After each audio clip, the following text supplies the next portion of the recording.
राजस्थान के उदयपुर में एक बार फिर चाकूबाजी की घटना सामने आई है। स्कूल के बाहर हुई चाकूबाजी में पुलिस ने 3 छात्रों को गिरफ्तार किया।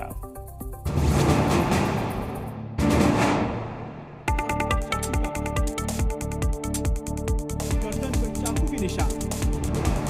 ये वही शहर है जहां मासूम देवराज की चाकू मारकर हत्या कर दी गई थी। देवराज की चाकू मारने से हुई दर्दनाक मौत को अभी 2 ही हफ्ते बीते थे कि शुक्रवार को एक बार फिर से स्कूल में छात्रों के बीच चाकूबाजी हो गई। घटना प्रताप नगर थाने के पास की है, जहां 3 छात्रों ने एक छात्र पर चाकू से हमला करके उसे घायल कर दिया।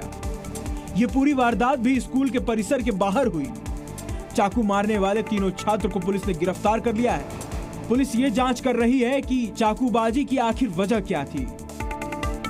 16 अगस्त को ही भटियानी चौहटा के सरकारी स्कूल में 10वीं के एक छात्र देवराज पर चाकू से हमला किया गया था। देवराज बुरी तरह से घायल हो गया था। इस घटना के बाद पूरे उदयपुर में सांप्रदायिक सौहार्द बुरी तरह से बिगड़ गया था।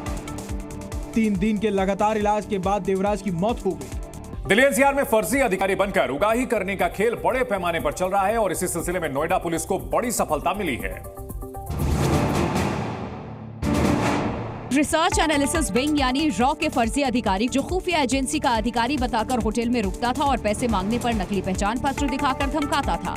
पकड़े गए आरोपी का नाम इंद्रनील राय है, जो एक होटल में ठहरा था। पैसे मांगने पर होटल को सील करवाने की धमकी दे रहा था, जिसकी सूचना होटल के मालिक ने पुलिस को दी। मौके पर पहुंची पुलिस ने जांच की और उसे गिरफ्तार कर लिया। इंद्रनील राय नाम का व्यक्ति था जो अपनी पत्नी और अपनी बेटी के साथ पिछले कई दिनों से रुका हुआ था। आधार कार्ड में जो उसका एड्रेस था वो 24 परगना पश्चिम बंगाल के नाम से था। जब उसके द्वारा पैसा मांगा गया तो उसने अपने को पुलिस अधिकारी बताया कि सीनियर पुलिस अधिकारी है और रॉ के अंतर्गत कार्य करता है। उसको उसने झांसे में लिया और उसके ऊपर उसने दबाव डाला।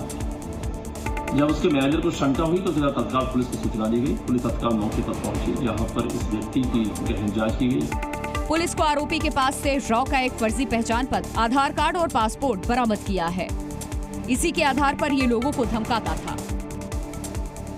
मध्य प्रदेश में इन दिनों कांग्रेस का क्या हुआ तेरा वादा अभियान चल रहा है। राज्य की बीजेपी सरकार पर कांग्रेस पूरी तरह हमलावर है। इसे लेकर भोपाल में जमकर प्रदर्शन हुआ है।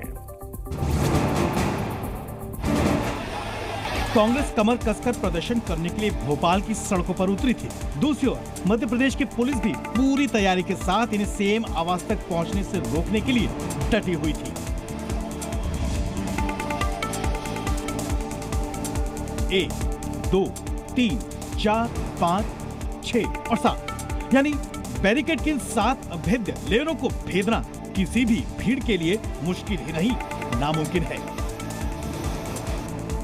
ये तस्वीरें याद दिला रही हैं कि किसान आंदोलन में भी किस तरह से प्रशासन प्रदर्शनकारियों की ताकत को आजमाने के लिए ऐसे ही बैरिकेड का सहारा ले रही थी और प्रदर्शनकारियों को काबू कर रही थी। साथ ही वाटर कैनन ने भी इन्हीं बैरिकेड्स के बीच से प्रदर्शनकारियों को खदेड़ने के लिए मोर्चा संभाल लिया। दरअसल यूथ कांग्रेस के कार्यकर्ता सीएम आवास का घेराव करने निकले थे।